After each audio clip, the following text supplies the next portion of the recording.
Hello, আসসালামু আলাইকুম। আমার প্রিয় ভাই ও বোনেরা কে কোথায় থেকে দেখছেন জানি না। চলে আসলাম আজকেও আবার বিকালে নাস্তা নিয়ে। আপনারা বলবেন আপু খালি খাবার নিয়ে আসে, আমাদের খাওয়ায় নাই। আপনাদেরকেও দাওয়াত রইল। চলে আসেন কোনো এক সময় বাসায়।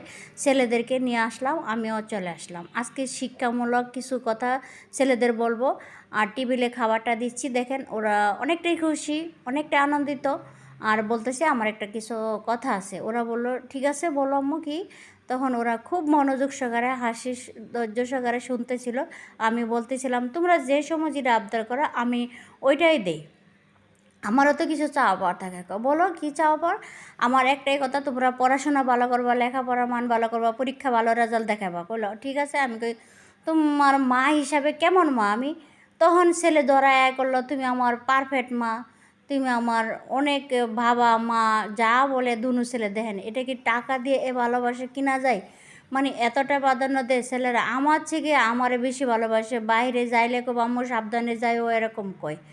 আর ছেলে পানি খাচ্ছিল। আর খাবারগুলো অনেকটা জোশ ছিল। দেখেন অলরেডি খাবারগুলো কীভাবে তৈরি করলাম চলে আসলাম আপনাদের মাঝে শেয়ার করার জন্য। প্রথমে একটা বাটি নিয়ে নিলাম। নেওয়ার পরে ফাইনালি এ পর্যায়ে 1 কাপ ময়দা অ্যাড করে দিতে হবে। এখানে ময়দা দিতে পারেন, চাউলের গুঁড়া দিলে বেশি ভালো হয়। আমি কিছুটা চাউলের গুঁড়া এটার সাথে অ্যাড করছি, আপনারা দিতে পারেন ইচ্ছা হলে। 2 কাপ ময়দা দিলাম। দেওয়ার পরে একটু সামান্য একটু লবণ অ্যাড করে দেব। আর যদি আপনারা মনে করেন চিনি লাগে, চিনি দিলে খাবারের আরও স্বাদ বাড়ে। আপনারা অনেকে চিনি দেন না, কারণ চিনি দিলে মশমশা টাইপের হয়, আরও ভালো হয়। আমি ভুলে গেছিলাম চিনি দিতে। একটু সামান্য তেল দিয়ে এটা মিক্স করে নিয়েছি। তেলটা আর লবণটা একসাথে মিশিয়ে মেয়ে চামচ দা নাড়াচাড়া দিচ্ছিলো, আমি হাতে দিয়ে দিচ্ছি। কারণ পানিটা আস্তে আস্তে দিতে হবে। পানিটা যদি একসাথে দেওয়া হয় তাহলে ডোটা খুব সুন্দর আসবে না, নরম হয়ে যাবে। একটু শক্ত টাইপের একটা ডো তৈরি করতে হবে। তাই এখানে একটা রুটি বেলে নিচ্ছি। দেখেন আপনারা রুটিটা কীভাবে বেলে নিচ্ছি। পাতলা টাইপের রুটি বেলতে হবে। সো আমার রুটিটা হয়ে গেছে অলরেডি। এখানে ছিল আলুর ভর্তার মতোই, আলু আর মরিচ, শুকনো মরিচ দিয়ে এটা আস্তে আস্তে সেট করে দেব। এটা হাতে একটু পানি নিয়ে যদি সেট করেন তাড়াতাড়ি সেট হয়ে যাবে। তারপরে এভাবে ফুল করে নিতে হবে। মেয়ে দেখেন আমারে দিছে না, আলহামদুলিল্লাহ। মেয়ে যদি পারে তাহলে আমার আর কি লাগে।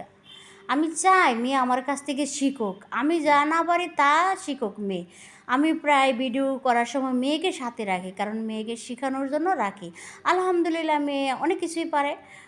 নুডলস, পাস্তা, ফ্রাইড রাইস অনেক কিছু পারে। ডিম পুশ করতে পারে। অনেক সময় তেলের সিরা লাগার ভয়ে ডিমও পুশ করতে পারতো না। আলহামদুলিল্লাহ যা পারে তাই আলহামদুলিল্লাহ। যাক মেয়েও কিছু সাহায্য করলো, সবগুলো তৈরি করে ফেললাম। এ পর্যায়ে ভেজে নেব তেলে।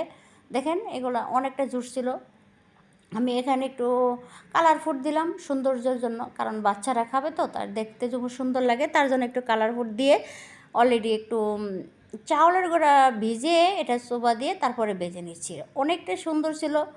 ভাজার পরে মানে একটু লাল লাল টাইপের আসছে। মানে আর কিছু ফুচকা ভেজে নিলাম। ওরা ফুচকা তো অনেক পছন্দ, ভাজা পোড়া বাচ্চাদের অনেক পছন্দ, বলার মতো না, সবার বাসায়।